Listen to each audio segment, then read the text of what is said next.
Amélia está no ar 24 horas. Participem!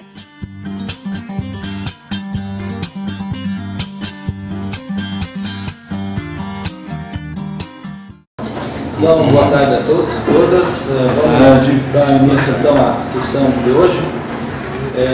Nessa sessão que temos uma vez por mês, do GK, nela nós trazemos sempre a discussão da análise de conjuntura, economia política, E então nós temos hoje a satisfação de ter conosco aqui o professor Ricardo, que é professor da nossa universidade, Ciências Políticas, e ele vai fazer um pouco aquele trabalho que para nós é fundamental, fazer uma interlocução com a análise nacional e, evidentemente, que quando tratamos dos problemas nacionais, também estamos tratando problemas internacionais, porque a análise é mais ampla. Principalmente em tempos de crise, uma crise inventada de certa medida, mas que ela está de fato trazendo alguns efeitos que precisamos entender melhor, sob o ponto de vista do lugar da universidade, do lugar da discussão teórica, do espaço público do debate.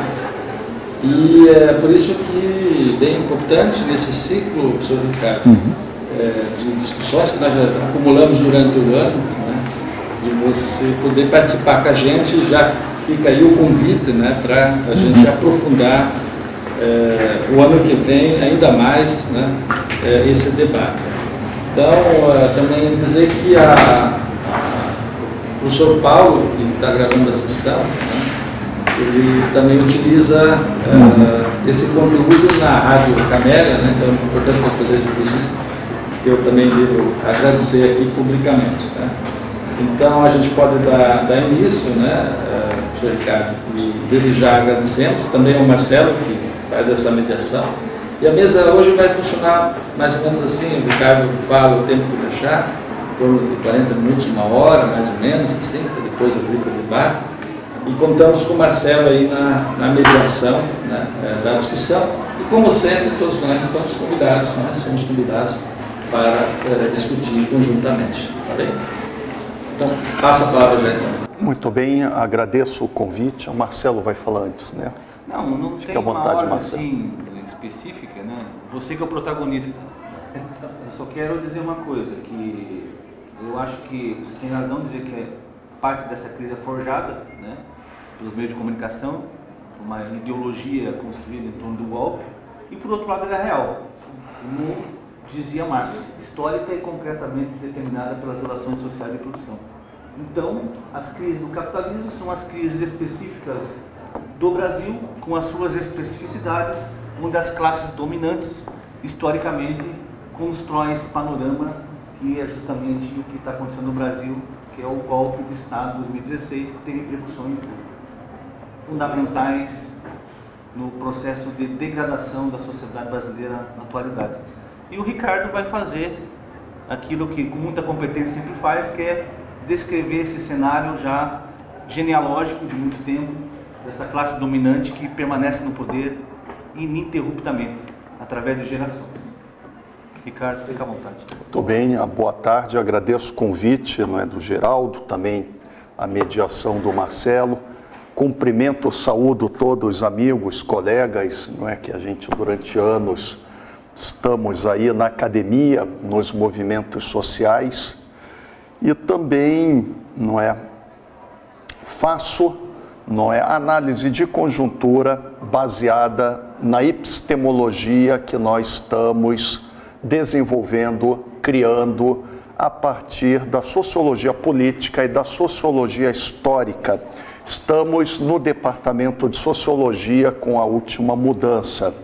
E nós temos sempre o parâmetro para iniciar a análise de pensar aquilo que o autor francês, que teve bastante sucesso com uma leitura que é também uma instrumentalização da própria teoria marxista, o Piketty, mas que boa parte do conteúdo está em Marx, Mas quando a gente procura analisar e entender o núcleo duro da classe dominante, 1% mais rico, quem são, como vivem, do que se alimentam, não é? É você fazer uma pesquisa empírica a respeito da relação sociológica entre famílias e poder político.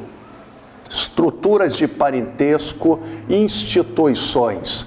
E nós constatamos, não é, que a sociedade brasileira, por ser profundamente desigual, por ser uma das que apresentam uma das maiores concentrações de renda, exclusão social, ela só pode ser entendida a partir da estrutura social elaborada, criada, que forma esta sociedade desde o século XVIII, quando não desde o século XVI, quando nós entendemos, não é, a lógica desta sociedade e principalmente a formação das suas elites.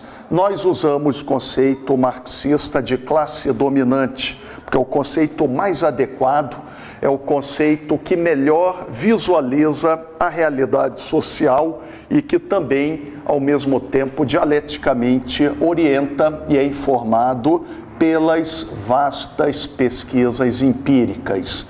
Então, é um quem é quem desse 1%, a classe dominante, não é? O grupo social superior que controla, domina o conjunto das forças produtivas, a propriedade, meios de produção, a terra, agronegócio, não é? A grande indústria, a grande mídia, grandes serviços, mas também ao lado da dominação, não é, do controle das propriedades, das suas produtivas, há também o domínio da cultura, das ideias, da grande mídia e também do Estado, entendido como aparelho de Estado, de poder, que é central para a reprodução social, para entendermos a dinâmica da própria desigualdade, da luta de classe. E aí, quando nós analisamos o Estado brasileiro, temos já várias produções, não é? Desde o nosso doutorado, se tornou o livro Silêncio dos Vencedores, que é uma análise da formação social paranaense, discutindo, não é, a sociologia política histórica na gênese do Paraná e analisando a questão das famílias, do parentesco, do Estado, nas relações sociais de produção, sempre usando também aquele paradigma. A estrutura social no Brasil, no Paraná, em Curitiba, em boa parte é também uma estrutura genealógica. Os capitais sociais são redistribuídos a cada geração, de modo que os mais ricos, 1% mais rico, ou 0,1% mais rico, 0,001%, quanto mais você especifica a grande riqueza, maior é também a influência da hereditariedade, no 1%.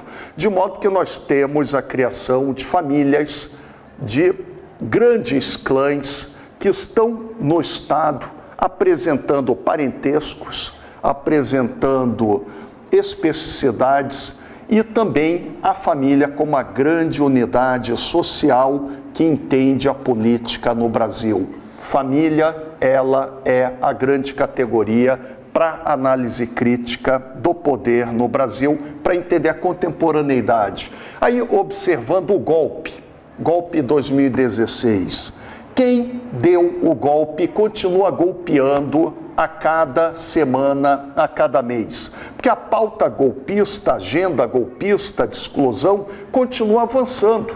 Ela, cada dia, ela vem sendo implementada. Agora a questão não é da escravidão, o retorno da escravidão, não é? Nas relações de trabalho, um retorno da fome, a farinata, não é, ração para pobres, o desmonte de um projeto nacional, a volta de uma situação quase colonial. A gente deve entender o núcleo duro do poder, não é? O golpista Temer, ele é um produto da imigração libanesa, mas ele se torna um ator político porque ele estuda em uma instituição, que é a Faculdade de Direito da USP, de São Paulo. Lá que ele vai estabelecer as suas primeiras conexões políticas, a visão de mundo que ele apresenta e as conexões empresariais, também um círculo de amizades. E esta imigração libanesa é uma imigração, né, os brasileiros de origem libanesa, que tem grande aderência às práticas capitalistas, desde aquela cultura que muitos imigrantes possuíam, caixeiro viajante, não é, a lógica também do bazar, formas de inserção capitalistas negociais. Agora, Temer, ele é um preposto, um representante que teve o momento dentro do PMDB, que é uma confederação de interesses de rapina e de saque. Hoje o PMDB só tem um único objetivo, que é o saque do Estado, não apresenta mais a pauta ideológica que teve nos anos 80 da redemocratização. Agora o PMDB é uma federação estadual de interesses fisiológicos, junto com o PSDB, que hoje se tornou o grande partido das oligarquias familiares tradicionais no Brasil. Quando a gente analisa o PSDB, que havia saído na década de 80, no debate da Constituinte, criticando o PMDB, o Quércia e outros, que hoje seriam vistos como amadores, não é? O Quércia, em relação ao Temer, ele é um amador, ele é bagrinho, calça curta, em relação ao que o Temer fez na gestão, não é, de alguém que foi ao mesmo tempo presidente do PMDB, presidente da Câmara dos Deputados e um perfil parlamentar medíocre, secundário, mas que vem de São Paulo, que vem da Faculdade de Direito da USP, que vem das conexões políticas nas quais ele entra na vice-presidência, sempre com um projeto de aplicar o golpe, que esse projeto já estava sendo implementado há pelo menos 10 anos. O golpe não foi um projeto de última hora ou de 1, 2 anos. É uma construção dessa elite política e partidária do PMDB de longo prazo. E ele forma uma grande base cooperativa, uma quadrilha, não é? Com Eduardo Cunha, com Eliseu Padilha, Gedel Vieira Lima, Jucá, Moreira Franco. Ele tem um conjunto forte no PMDB junto com o PSDB. E aí, analisando agora, não é, o poder legislativo, para depois voltar no poder executivo. Poder legislativo brasileiro é também um grande campo de representação política familiar. Fizemos agora um levantamento junto com o Congresso em Foco, um dos melhores sites, não é, portais de jornalismo político do Brasil, Congresso em Foco. Então tem muitas matérias interessantes. E a gente observa, mais de 60% dos deputados federais são de famílias políticas, têm vínculos em famílias políticas. Inclusive, o presidente da Câmara, Rodrigo Maia, filho do César Maia. César Maia vem da oligarquia Maia da Paraíba, do Rio Grande do Norte. São primos do Agripino Maia, senador, presidente do DEM. E é uma família que tem vários membros tentáculos no judiciário, no executivo, na grande propriedade. É uma família que tem mais de 200 anos de poder, com primos, parentes. Aquele Herman, não é? Vasconcelos, do STJ, também é outro primo, tem primo no Ministério Público. Quer dizer, uma grande família do poder, como essa que nós estudamos, tem que ser investigada com muita atenção, detalhes empíricos e informações do quem é quem. A gente quer saber a biografia, a trajetória social, os cargos ocupados, a gente quer saber os matrimônios fundamentais, quem casa com quem nessa classe social, as redes de alianças e o projeto. Então, Rodrigo Maia vem de uma oligarquia do século XVIII, Maia nordestina, no Rio de Janeiro. A gente vê a abrangência nacional dessas famílias. E ele casa com a filha enteada do Moreira Franco, que é da atual esposa do Moreira Franco, o Angorá, não é? Que também vem de uma família do Piauí, mas o Moreira Franco é também um sociólogo, foi casado com a filha do senador Amaral Peixoto e a filha do Vargas. E o Amaral Peixoto, da política, não é, do Rio de Janeiro, casa com a filha do Vargas. Quer dizer, a mulher do Rodrigo Maia, ela está há 4 gerações do Vargas. Isto significa muito poder, muitas relações, muitas conexões, a maioria delas nos bastidores, porque o poder tem códigos que são invisíveis para a classe média, muito mais para a classe trabalhadora. Poderes que são as correntezas profundas, que operam, não é, a partir de sociabilidades, de interesses, de projetos que devem ser pesquisados além da aparência. Está em Marx, no Capital. Se a aparência e a essência se confundissem, ciência seria supérflua. Tal como para a economia política, como para a análise do poder familiar. Sabe o que é alguém casar com uma enteada, filha ao mesmo tempo do Moreira Franco, do Amaral Peixoto, do Getúlio Vargas? O poder, as conexões, o dinheiro, os mecanismos de poder que vêm juntos. E da mesma maneira analisando a elite, não é, da Câmara dos Deputados.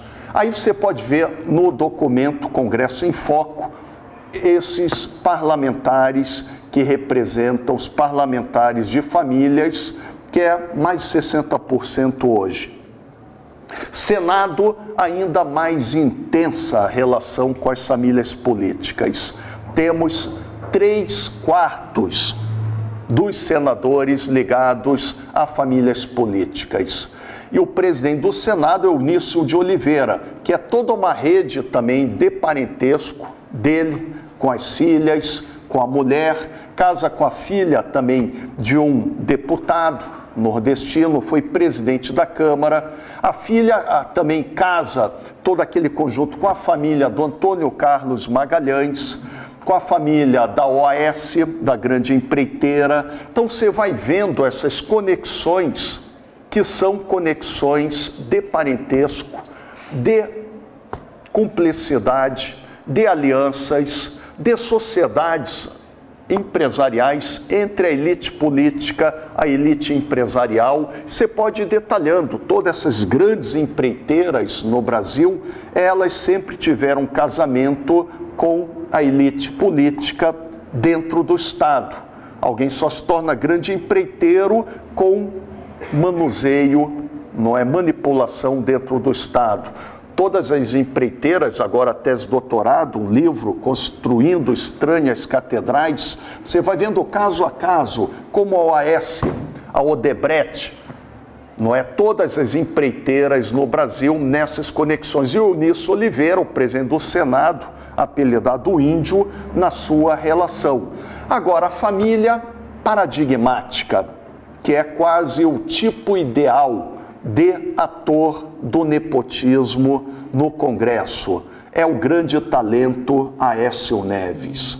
É a mais brilhante carreira que todos aqui acompanham, não é? Aécio Neves, ele é o símbolo do nepotismo contemporâneo na política brasileira. É um produto de séculos dessa classe dominante. Todos nós sabemos que o Aécio Neves da Cunha, ele é filho, não é? Pelo pai de um deputado, que foi da Arena, foi do PDS, pela mãe neto do Tancredo Neves, uma vasta carreira política em Minas Gerais, governador, ministro, primeiro-ministro, parlamentar, uma família latifundiária, todas essas famílias do poder no legislativo, praticamente todas são famílias, ainda hoje, de grandes proprietários rurais. Aí é o livro, não é, O Partido da Terra, do Alceu Castilhos, recomendo a leitura.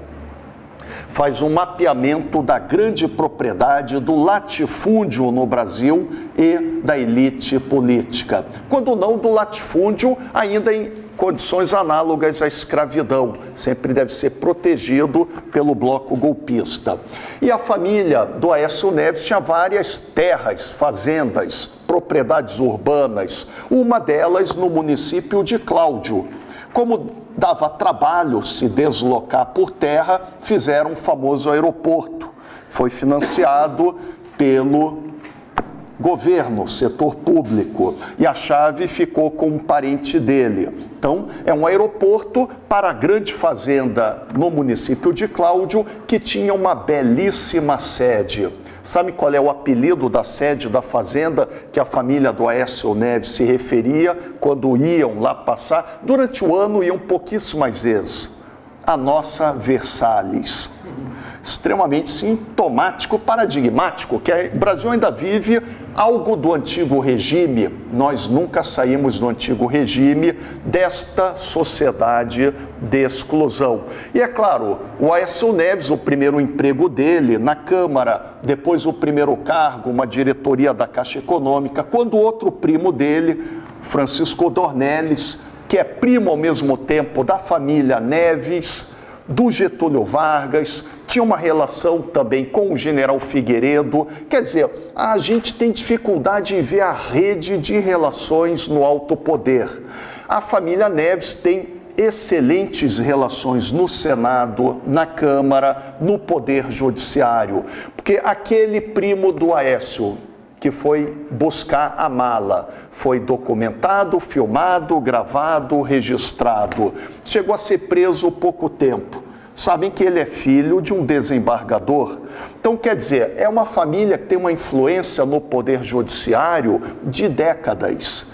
Quer dizer, é uma inimputabilidade. Aécio Neves pode fazer o que quiser, que ele não será punido pelo nosso sistema judicial, nem pelo sistema político, que ele é o príncipe do nepotismo, que mostra toda a situação de privilégios. O Brasil ainda é uma das poucas sociedades, um dos poucos estados modernos que tem essa figura do fórum privilegiado. Isso é uma categoria jurídica também do antigo regime, de sociedades, não é, da aristocracia, da nobreza togada. Nosso judiciário inteiro só pode ser analisado, entendido com este conceito de nobreza togada. Eles se consideram acima dos comuns, eles se consideram com privilégios, prerrogativas.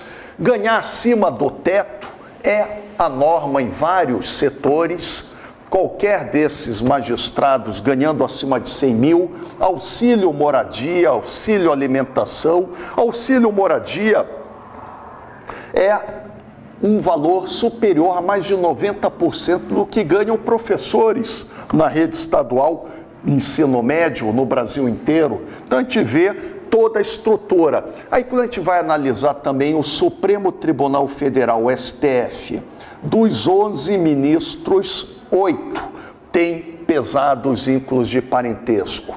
Na política, no mundo jurídico, nos interesses empresariais. Há toda uma sociologia, uma escola, grandes escritórios jurídicos e famílias da magistratura.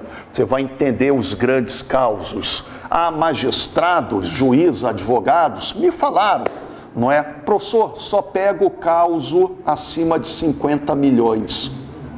Não pego com menos, não interessa.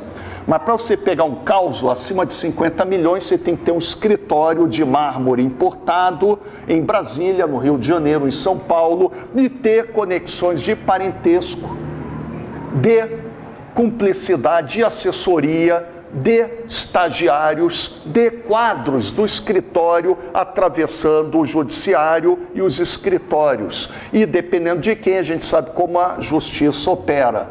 Por isso que Aécio Neves, que representa esta elite política tradicional, o avô foi presidente, né, o Tancredo, pai deputado, uma família que está com vários cargos em Minas, sempre aquilo que é decisivo, que as pesquisas mostram, como este livro aqui, 2012, Na Teia do Nepotismo, Sociologia Política do Parentesco, no Paraná e no Brasil.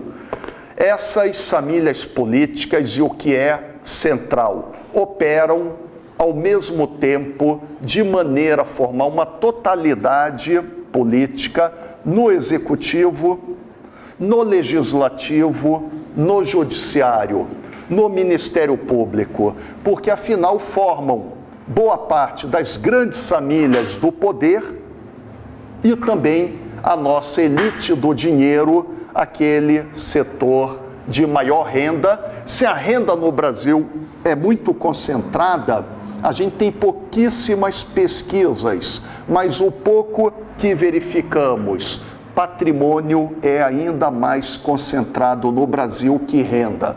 Renda já é absurdamente concentrada e patrimônio mais ainda. Você tem total bloqueio, qualquer política pública sobre patrimônio, sobre grandes heranças, está na Constituição, jamais foi cumprido. Aquilo que nós sabemos, o direito é burguês, o direito ele é uma linguagem, uma expressão da classe dominante, só perseguem quem eles querem, protegem quem eles querem, é uma lei acima de todas as outras, pela composição social e pela lógica de funcionamento. Por isso que o Aécio Neves não foi punido, não foi preso, mesmo com tudo gravado, filmado, denúncias até de violência, que mandaria matar, não é, o dinheiro, e também todas as gravações, como aqui também um outro grande quadro das famílias do poder, não é, que foi o Rocha Loures, aqui do Paraná. É também uma das nossas famílias mais importantes na política, na história do Estado, do governo do Paraná, desde a fundação de Curitiba, desde o século 17, 18. É uma família, tem vários livros genealógicos para você entender a mesma dinâmica, como a família está no poder executivo, no legislativo, no judiciário, em cartórios, e forma um conjunto expressivo. Quer dizer, para cada região do Brasil, para cada estado, você deve investigar a fórmula do nepotismo. Quais famílias mandam em quais municípios? Qual é a dinâmica de entrada, de saída das famílias no poder? Como eles estão operando, mas nós temos um poder legislativo dominado por interesses familiares. E esses parlamentares estão no legislativo, na Câmara, no Senado, com o interesse de fazer negócio. Política no Brasil, vocês podem conceituar e definir hoje, é negócio de família. Política é negócio de família, porque o legislativo, ele é completamente pautado. E aí, quando a gente vai analisar também o ministério golpista, está aqui num texto que eu recomendo, está na internet, Prosopografia Familiar da Operação Lava Jato e do Ministério Temer. Está na revista do Núcleo de Estudos Paranaenses. Você tem acesso. Mais da metade, não é, dos ministros do governo Temer, mais de 30, são de famílias políticas. E há uma distribuição regional do poder. Como aqui no Paraná, o ministro da Saúde é Ricardo Barros, que é a família oligárquica que domina em boa parte o município, a região de Maringá. Ele é marido, não é? A esposa é a vice-governadora Cida Borghetti Barros, filha deputada estadual Maria Victória, Vic, fez um casamentaço agora, não é? Extremamente badalado, muito caro, até foi ovacionado, não é? Por populares, tamanha empolgação, mas são famílias que estão dentro do Estado, naquele conceito que nós trabalhamos, Marcelo, também, extrativismo estatal. Como que você mantém um alto padrão de renda, de riqueza, estando na Câmara dos Deputados, no Senado, na magistratura, no Poder Executivo? Você está o tempo todo extraindo recursos do Estado para investir na reprodução social e política, fazer atividades com interesses empresariais. E aí o Ministério Temer, o Ministério Golpista, é formado por quadros que têm grandes e longas genealogias. Podem ver no texto apenas alguns exemplos. Esse ministro da Justiça agora, Torquato Jardim, ele vem de uma das famílias políticas mais importantes de Goiás. Não é? O avô, bisavô, trisavô foram chefes do Poder Executivo. Na República, no Império, um presidente de Goiás na monarquia, continuam na República, família de grandes latifundiários, primo do Ronaldo Caiado, sempre vai encontrar alguém primo de alguém em algum momento genealógico. E primo significa afinidade, ação em comum, troca de informações. Claro, às vezes podem até brigar, mas tendem a ser da mesma família. Para a família, tudo. Se você encontra seu primo, está bem abraçado. E a questão é, poucos conhecem essas genealogias do poder. Em Goiás, no Nordeste, no Rio Grande do Sul, no Mato Grosso, vai ver um Gilmar Mendes. É uma grande, espessa família no Mato Grosso. No Poder Judiciário, eles controlavam durante muito tempo o município Diamantino.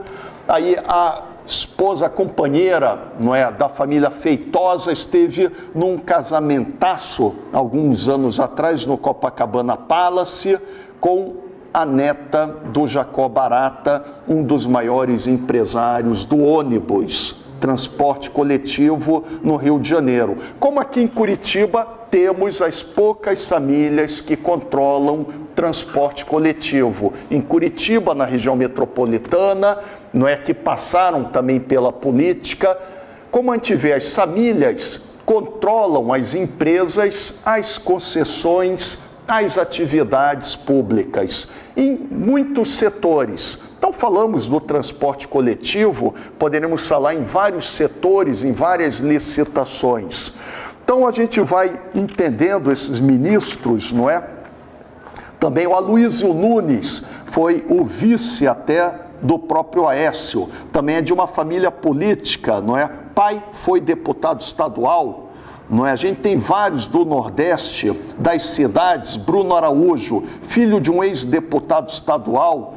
Você tem várias oligarquias antigas que estão há muitas décadas, quando não séculos. O Gedel Vieira Lima, não é? Que é uma família latifundiária da Bahia, que caiu devido a ingerências, construindo um grande apartamento de luxo em Salvador. Quem viu o filme Aquários, é um retrato cultural do Brasil do golpe, capitalismo predador. Esses empresários, essas formas de política são verdadeiros insetos, cupins. Não vamos estragar o filme, dar o spoiler, mas o empresariado, a elite política brasileira são insetos, não é? Querendo destruir as instalações. Não é? Exatamente, gafanhotos das folhas, né, do orçamento, né? Você que está falando, né? Eu estava aqui na dúvida, o cara falou, não é? Então, a história da grande propriedade no Brasil, a história da grilagem, da especulação, aqui no Paraná, que ninguém ainda levantou a fundo, você tem as pontas, grandes famílias e grande propriedade no interior, escândalos, mortes no campo, expropriação de índios, quilombolas, poceiros. Então a gente vê aqui no Paraná, desde o levante dos poceiros, sudoeste, mas vai estudar Porecatu. E aí Porecatu, família Lunardelli. Família Lunardelli, Paulo Pimentel. Paulo Pimentel é o avô do nosso atual vice-prefeito, não é? O rapazinho aí, o Eduardo Pimentel Slaviero. Lá do Slaviero, idem, vai ver as questões da terra. Então, quer dizer, você tem que ir analisando sociologicamente, empiricamente, família a família, ator a ator, para entender a lógica da dominação, a lógica do Estado. E o Henrique Meirelles também, ele é de uma família política em Goiás, não é? Ele teve um tio vice-governador, ele tem também o pai, não é? Foi interventor federal em Goiás, na época, não é, da saída do varguismo. A gente vê que qualquer cargo já vem de cargos no poder, cargos centrais, não é? O ministro da Educação, Mendoncinha, uma das maiores oligarquias políticas pernambucanas. Sarney Filho, todos conhecem bem, não é? O Sarney, a oligarquia do Maranhão, não é? Rio de Janeiro, família Pisciani, o Leonardo Pisciani. O pai era presidente da Assembleia Legislativa. Então, cada estado que você vai, você encontra oligarquias familiares, nepotismo, que é a relação entre parentesco e Estado, e é um fenômeno nacional. Está desde a cidade mais rica, maior, São Paulo, até o município mais pobre, afastado, pequeno, do Nordeste da Amazônia. São Paulo também, prefeito de São Paulo, está num outro livro, um outro texto nosso, esse aí você encontra também na internet, prefeitos das capitais eleitos na eleição passada, do ano passado, 2016. Eu mapeei todos os prefeitos das capitais. Mais da metade são de famílias políticas. É o caso do João Dória. João Dória, ele tem um grande genealogista na família, que é meu amigo, o professor Francisco Antônio Dória. Mas é uma genealogia que vem do século XVI, da primeira nobreza da Bahia de Salvador. Depois são senhores de engenho escravocratas, depois latifundiários, depois século XIX continuam no Império Salvador. Pai do João Dória também foi deputado, ele era até mais de esquerda, né? O pai dele chegou com o João Goulart, publicitário, mas o Dória também é um outro excelente estudo de caso. Se o Aécio Neves é o nosso modelo de nepotismo no poder, o Dória é um paradigma do moderno empresário brasileiro. Primeiro é o capitalismo imaterial, não produz nada físico. O que é que Dória produz como empresário? Lobinagem, influência política, essa liga lideranças empresariais, mídia, revistas, alta gastronomia, alto turismo, alta moda, tudo aquilo que interessa, não é, a muitos aqui. Não é? Agora você vai perguntar, não é nem um empresário schumpeteriano, que tem uma indústria, ou fordista, que tinha indústria pesada, metalmecânica, ou indústria eletrônica. Não, o paradigma é uma forma de capitalismo imaterial, que é extremamente lucrativo e que joga João Dória como modelo. Então ele vem de uma das mais antigas famílias políticas do Brasil. A genealogia Dória é do século XVI, sempre dentro do Estado. Então, na ideologia, quando eles falam Estado mínimo, neoliberalismo, a classe dominante, a burguesia, esta elite política, necessita controlar o Estado por dentro. É o extrativismo estatal. Só existe capitalismo, só existe mercado com Estado. que é o Estado, desde Hobbes, vai garantir a propriedade, contrato de propriedade dos contratualistas é a relação estatal, vai garantir a força de trabalho vendendo, não é, a sua expressão no processo produtivo, e a gente vai ter exatamente a repressão das polícias, forças de segurança contra qualquer greve, ameaça, movimento social. Então a gente vê, só existe capitalismo, mercado, propriedade, força de trabalho, trabalho assalariado com a violência simbólica e real do Estado capitalista. Por isso essas famílias estão o tempo todo dentro do Estado.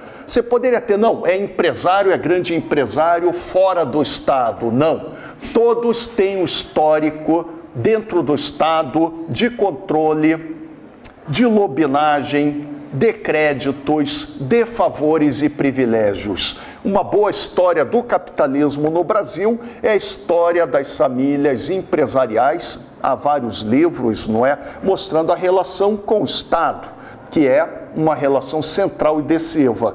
Aí nós temos também um outro importantíssimo núcleo de poder que é praticamente único no mundo, que é a mídia brasileira.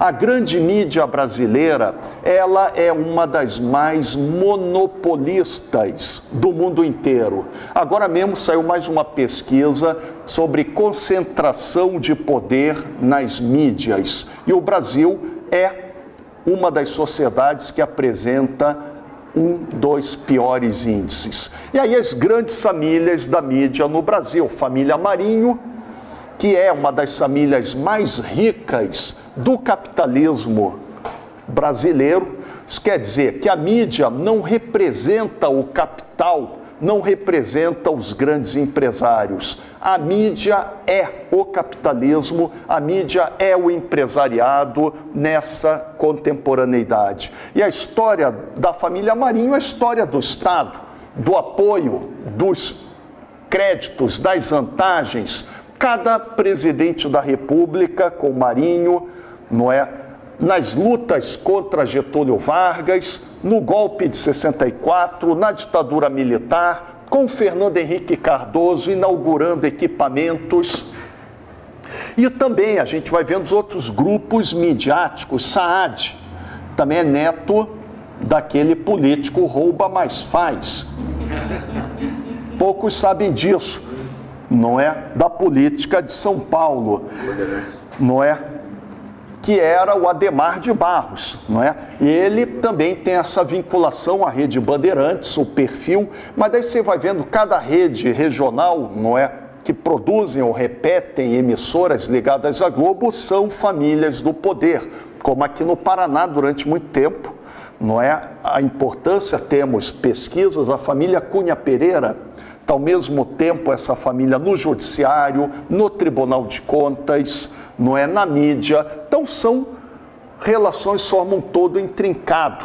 E bem como, não é, os grupos, não é, o Estadão, família também a Folha de São Paulo, família Mesquita, Frias, Cívita, Grupo Abril, Veja, você tem então uma estrutura de poder monopolista, familiar, e que chega até aquela rádio no interior, que é muitas vezes aquele prefeito, o deputado estadual. Temos pesquisas novas saindo agora sobre rádio e famílias políticas no Brasil. Tem que entrar no interior, ver esses processos. Então, é uma concentração de capitais, de riqueza muito grande.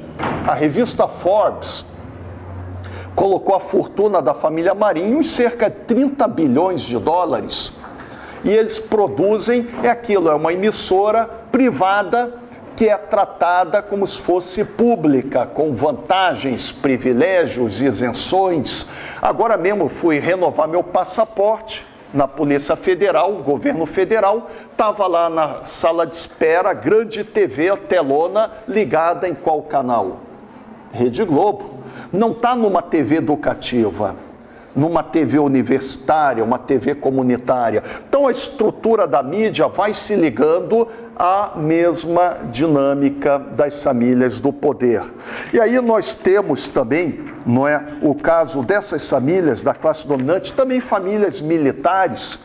Sérgio Ettigoin, não é, uma família militar de direita, hoje o Gabinete da Segurança Institucional.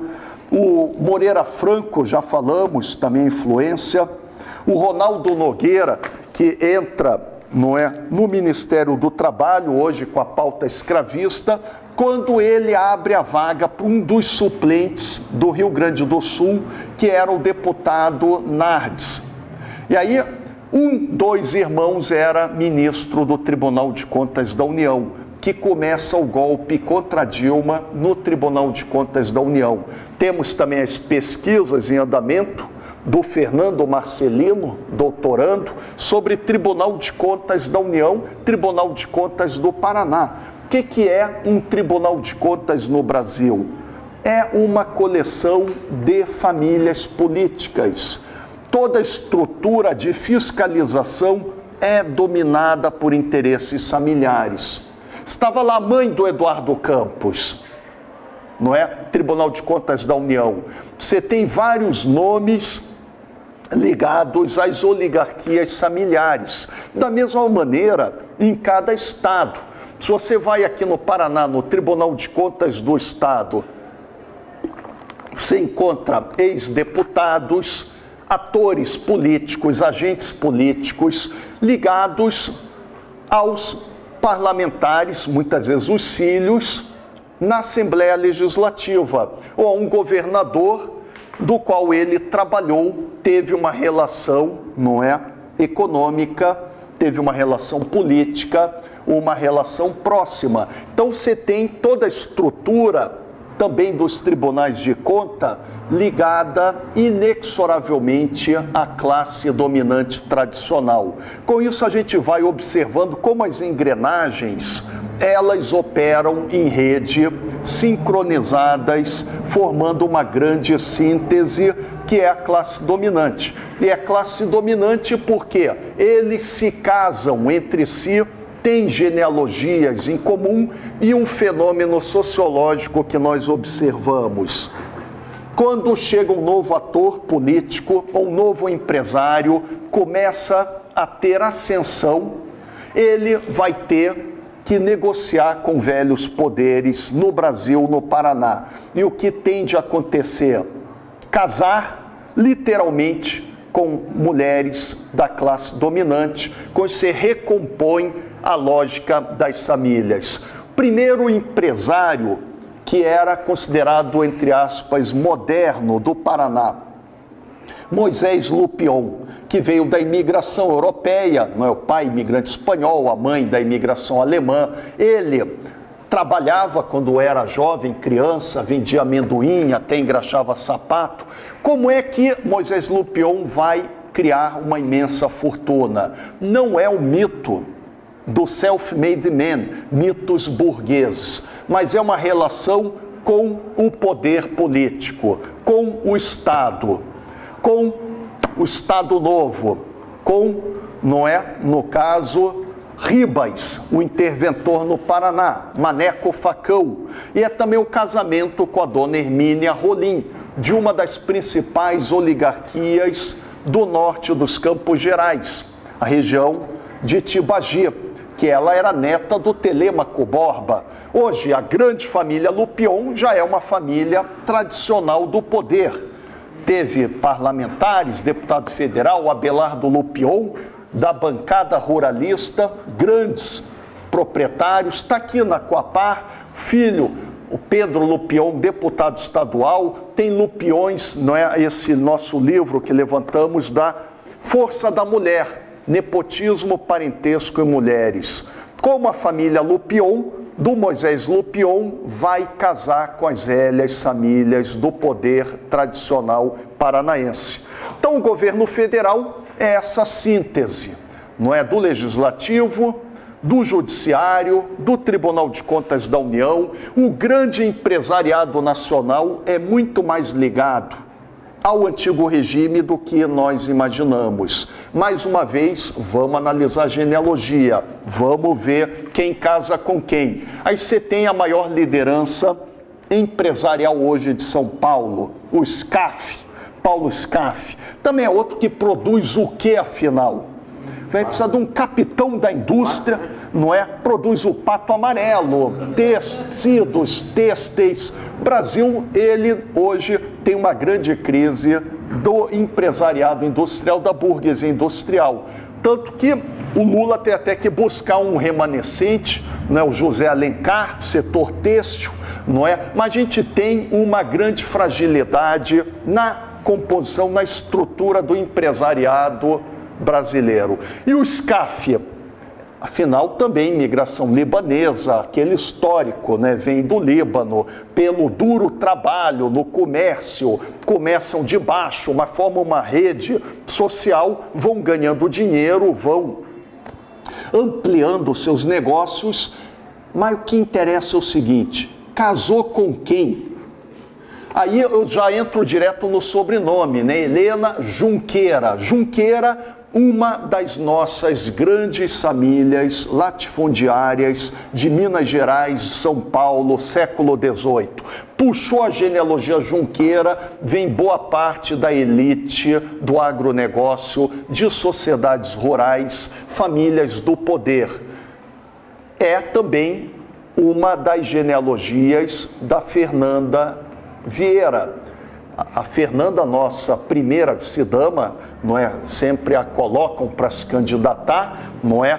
Ela é a filha herdeira que foi do Banco Bamerindos, família Andrade Vieira, o tio Zé do Chapéu. Então foi a família, uma das mais ricas do capital financeiro. Aí na época do Fernando Henrique quebraram o banco, não é?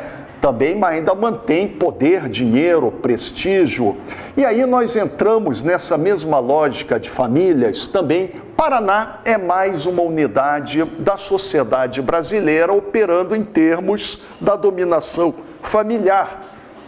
O que é hoje a política paranaense? Talvez nem na República Velha, no Império, nós não tivemos oligarquias familiares tão incrustadas dentro do Estado como temos hoje, não é? Elas estão na seguinte colocação, que poucos sabem, toda hora eu tenho que repetir. Vocês sabem que Beto Richa é primo do Rafael Greca de Macedo, porque ambos descendem do capitão Manuel Ribeiro de Macedo, um potentado escravista ligado à atividade ervateira, sempre dentro do Estado. Você só é rico e poderoso no Brasil se você estiver dentro do Estado. Você tem que estar ligado ao Estado. E ele estava aqui numa forma também de tributação. Primeiro presidente da província do Paraná, baiano Zacarias de Góes Vasconcelos, mandou prender ele numa denúncia de corrupção na atividade aqui de tributação. A família sempre diz que ele era inocente. Você duvida alguma coisa ou não? Não é? Então, mas estão sempre dentro do Estado e tem rolo de corrupção, tem denúncias. Não é? É a norma. E é também aquela questão, o que é hoje o governo do Paraná? O Beto Richa, filho, não é, do falecido ex-governador, ex-senador, ex-prefeito José Richa. Ele é o governador, já teria muito poder, não é? Foi prefeito. A mulher, a Fernanda, que é também da família Junqueira, não é? Prima distante da esposa do Scaff, presidente da Federação das Indústrias de São Paulo. Ela também é a supersecretária, toda a área social, família, desenvolvimento social, passa pela caneta dela. Muito poder para uma primeira-dama. O irmão José Richa Filho, Pepe, supersecretário de Infraestrutura Logística. Toda a área de logística, portos, empreiteiras, pedágios com o irmão. Muito poder para o irmão. E mais primos.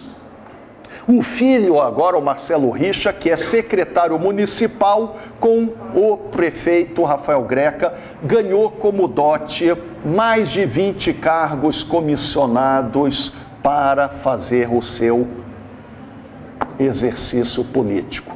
Candidatíssimo a deputado, e o Beto Richa, o Rafael Greca de Macedo, primos distantes, já estão com um programa de mini arenas para levar para o interior. Quer dizer, mais uma geração se preparando. Vice-governadora também já comentamos, né? Cida Borghetti, Ricardo Barros, a Vicky, uma família que controla o orçamento do Ministério da Saúde, muito dinheiro, muito poder, não é? Muito bem instalada dentro desta dinâmica. Aí você vai vendo, secretário, Casa Civil hoje também, Rossoni, controla o município de Bituruna. Filho e a nora já tiveram problemas com a Justiça Eleitoral. Imagine, para ter problema com a Justiça Eleitoral, quanto que não ocorreu, quanto que não abusaram, né? E aí você vai vendo no secretariado como que ele é composto. Era o Ratinho Desenvolvimento Urbano, não é? Ainda controla. Você vai vendo secretariado a secretariado do governo do estado e em boa parte se repete a lógica familiar, a lógica da dominação de classe. Você vai para a Assembleia Legislativa. Boa parte, não é? Nós discutimos aqui nesse livro, não é? Estado, classe dominante e parentesco no Paraná, trabalhando o conjunto de deputados da Assembleia, os eleitos e reeleitos agora na eleição de 2014. Os novos que vão entrando, filhos, netos, parentes de deputados, o primeiro secretário, que é um dos cargos mais estratégicos e importantes da Assembleia, Plauto Miró Guimarães.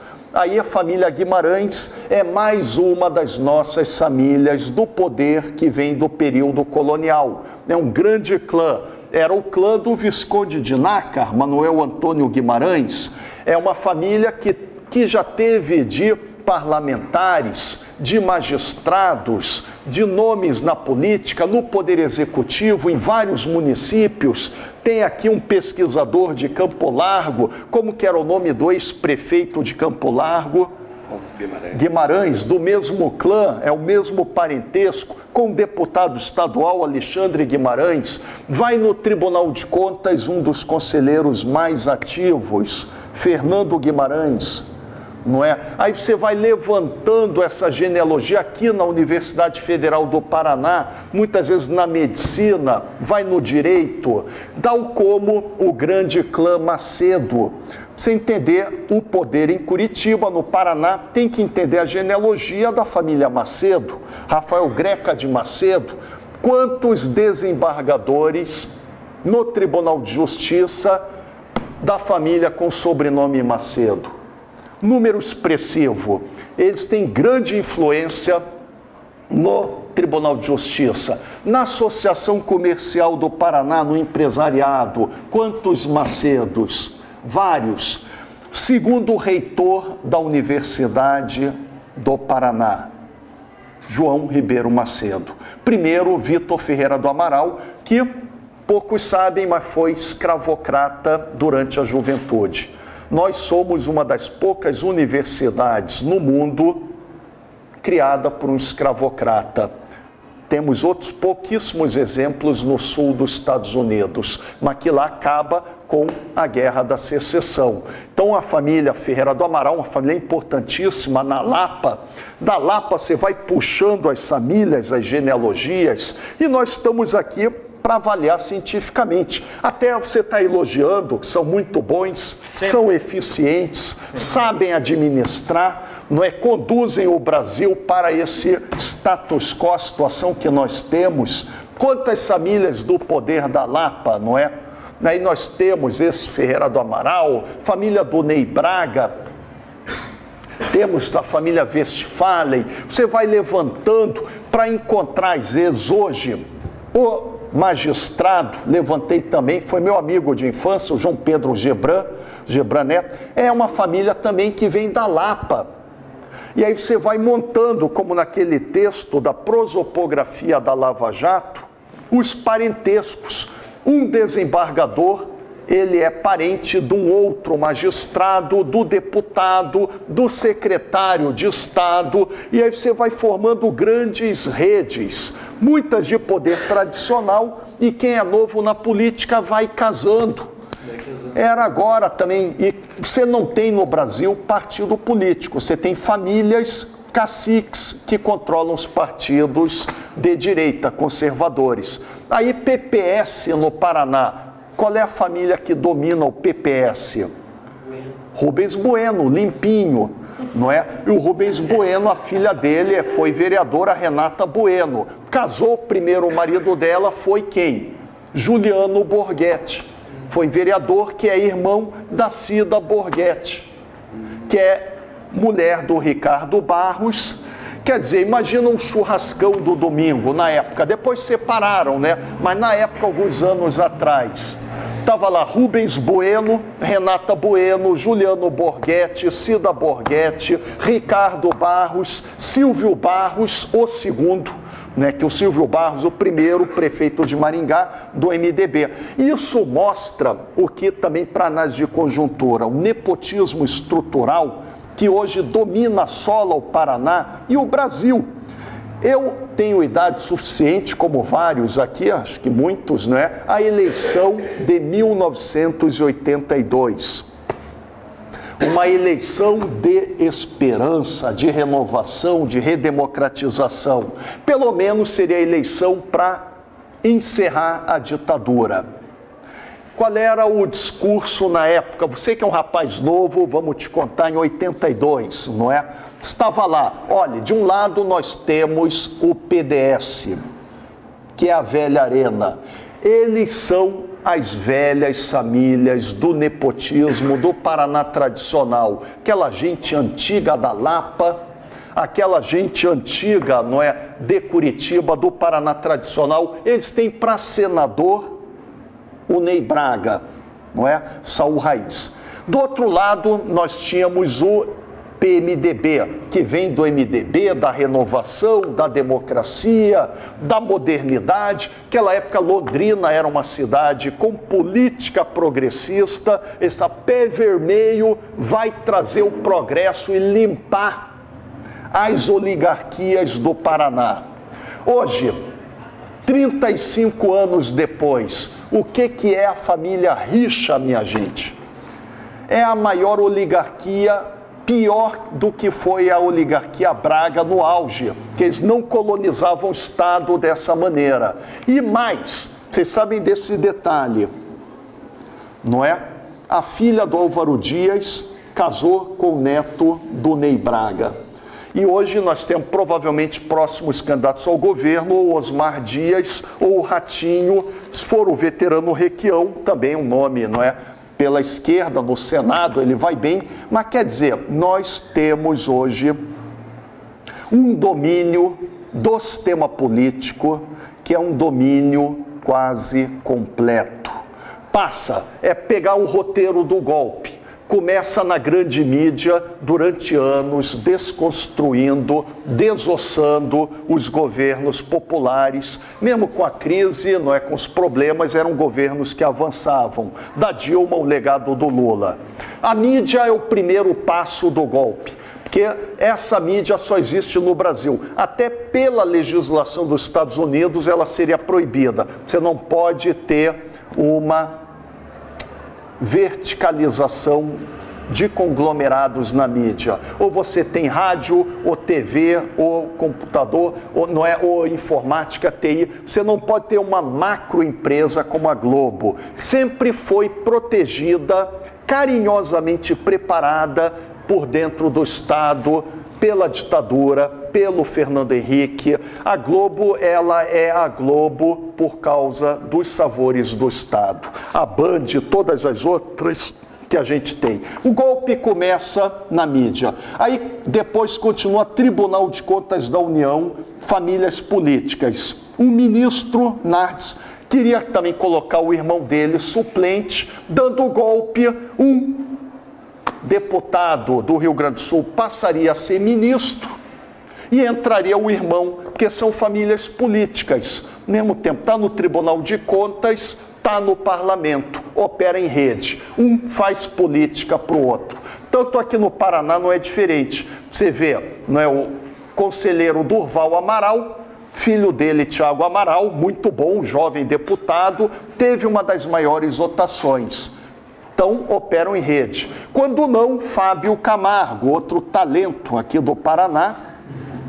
Fábio Camargo, também jovem dinâmico, não é, no Tribunal de Contas, filho do Cleiton Camargo, que foi desembargador, presidente do Tribunal de Justiça, neto do Elianto Camargo, igualmente, desembargador, presidente do TJ. E a família Camargo, primo distante do Afonsinho, Afonso Alves de Camargo, foi senador, ministro, que era neto do presidente do Paraná, não é, o Afonso Alves Camargo, que é uma família latifundiária escravocrata do século XVIII, vai para a genealogia paulistana até Bandeirantes, formadores São Paulo, século XVI. Então veja, quando a gente está falando um Doria aqui, um Camargo, um Rocha Loures, um Macedo, são grandes peças, redes de nepotismo de ação política. Aí o golpe vai para a Câmara, era o Eduardo Cunha. Eduardo Cunha também tem parentesco com Saadia Bandeirantes, não é? Depois ele manipula, não é, de maneira criminosa, dá o golpe. No discurso eu tenho as notas taquigráficas da sessão do golpe, quantas vezes os golpistas falaram o nome família. Em nome da minha família, em nome do meu filho, em nome do meu pai. Falaram mais esses léxicos do que democracia, ou direitos, ou voto. Quer dizer, isso mostra a mentalidade. Família, nepotismo, reprodução. É um Brasil ainda do antigo regime. Senado, está lá Eunício, Renan, Collor, não é? Os 3 senadores do Paraná, gosto muito, Requião, da Gleice, mas todos vínculos também, em algum momento, de famílias políticas. Do Álvaro Dias já não gosto, não é? Mas ele não tinha família, mas coloca o irmão e depois também operam em rede, a família Dias. Aí depois a gente vai observando os ministros, segundo escalão. Quer dizer, é a República do Nepotismo, que é esse capítulo de um livro que nós vamos colocar. Para ir concluindo, que o tempo já está alongado, né? Passamos a ideia geral, não é? Com esta situação da classe dominante, controlando o Estado, executivo, legislativo, judiciário, tribunais de contas, mídia, cartórios, não é? Empresariado, agronegócio, sociedades rurais.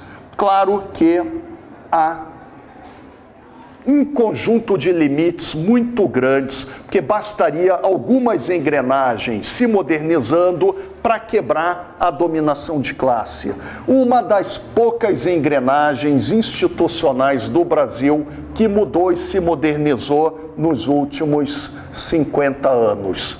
A universidade pública, mas nas áreas de humanas e educação, que ainda hoje, vá lá na faculdade de Direito. Boa parte de nomes no núcleo duro são nomes da história do Poder Judiciário, dos grandes escritórios de advocacia do Paraná. Vá na medicina, muitas áreas também de empresas médicas. A engenharia tem sofrido muito com golpe, viraram suco, porque os golpistas não gostam de engenharia de produção. É a crise, o desemprego, a desindustrialização, não é? Esse também é um setor que vem avançando, porque eles querem defender as poucas empresas tecnológicas que o Brasil conseguiu construir. A maior delas, a Petrobras. Foi a engenharia nacional, por isso que eles estão também avançando para uma crítica. Mas do jeito que está, nós ainda temos, eu acho que é um grande nome, que é a maior liderança popular hoje, Luiz Inácio Lula da Silva, no voto tem a maior intenção de votos, a popularidade, mas não há dúvida, caso deixem Lula concorrer, porque nós sabemos como o Poder Judiciário, ele representa também essa mesma classe dominante. Quem é juiz, como Moro, é da classe alta, é de uma elite estatal. Moro e a mulher dele, a Rosângela Wolff Quadros, também é prima do Rafael Greca de Macedo, também é prima do Beto Richa, pela genealogia Macedo, do Manuel Ribeiro de Macedo. Esse setor fará de tudo para impedir qualquer liderança popular. Hoje é Lula, amanhã pode ser um Boulos, depois da manhã outra liderança popular de movimentos sociais ou sindicais. Se eles não conseguem derrotar no voto, como não estão conseguindo Lula, vão usar a mídia, também não estão conseguindo mais. Estão usando o judiciário, estão com dificuldades. Aí os riscos que a gente sabe, como a classe dominante, setores extremistas podem querer, mais uma vez, aplicar violência. Agora, todos sabem a tensão e as cautelas. Também, fora isso, com esse sistema eleitoral, quais bancadas vão ser eleitas ano que vem, se ocorrerem as eleições? Marcelo, Geraldo. A reprodução é a bancada da Bíblia, pastores neopentecostal evangélica, que em boa parte são famílias. Vídeo Rio de Janeiro, Crivella, Edir Macedo, e é uma... Todas as grandes igrejas fazem relação familiar. A extrema-direita, Bolsonaro, outra família militar fascista. Nunca produziu nada na vida, escreveu, educou, construiu, como nada. Apenas discurso do ódio, do preconceito contra mulheres, contra quilombola, contra quem estuda. Ele tem limites e colocou a família toda, não é, no legislativo do Bolsonaro. E aí a gente vai observando, não é, que a bancada da Bíblia evangélica, bancada da bala, da violência, policiais, delegados, bancada do boi, agronegócio, grandes latifundiários, ainda que alguns possam tentar um caminho mais nacional, a Cátia de Abreu, não é? Não é? Quer dizer, há também algumas divisões, mas é uma bancada conservadora. E além do mais, o abuso do poder econômico. Se você chega para as eleições do ano que vem, você é candidato a deputado estadual, você vai fazer uma rifa, vai vender salgadinho, vai juntar R$3.000 para a tua campanha. Como é que você vai disputar com alguém que está jogando 30 milhões numa campanha para deputado? Você compra cabos eleitorais, compra vereador no interior, prefeito, liderança empresarial. Então, quer dizer, nós estamos nesse tema que é ainda o único que pode romper a contragosto, mas eles podem... É o Lula. Fora do Lula, meus amigos, se for Luciana Genro, se for Ciro Gomes, mesmo qualquer... não vai conseguir passar os limites mínimos. E a questão é, com Lula, como que nós sabemos dessa conjuntura, dessas engrenagens, vamos conduzir o enfrentamento? Tem que ser nos primeiros 100 dias.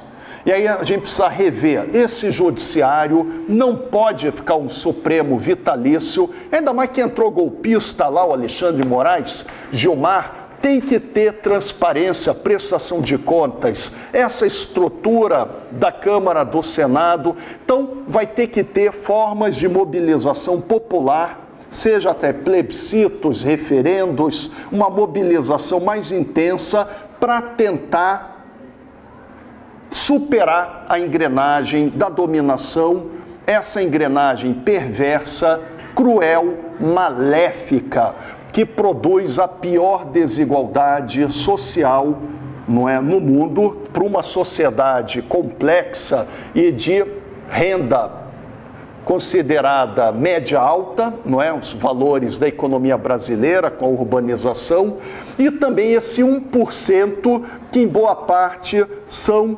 elites genealógicas. Para concluir, às vezes aquele juiz casado com a filha de um almirante, ele tem uma rede social de 200, 300 anos. Às vezes um empresário do interior, não é, com atividades de mercado capitalistas, pode ter uma renda, um patrimônio imensamente maior, mas não tem essa rede. E para entender o poder, entender as instituições no Brasil, você quer entender Tribunal de Contas da União, Senado, Câmara Federal, Governo Federal, Governo do Paraná, Assembleia Legislativa, Câmara Municipal, Prefeitura de Curitiba, com Rafael Greca de Macedo.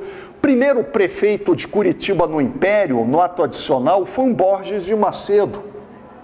Século XIX, tivemos vários Macedos na Prefeitura de Curitiba, um depois do movimento de 30, quer dizer, é uma oligarquia familiar. Então, antes era o Fruit, outra oligarquia familiar, disputou contra o filho do Requião, Maurício Requião, contra Vick, não é? Então a gente vai observando como precisamos entender famílias políticas para entender que tipo de realidade social e política nós vivemos e qual é o tamanho da dominação. Então, encerro por aqui, depois, não é? Aí, não é? A dinâmica está com o Geraldo.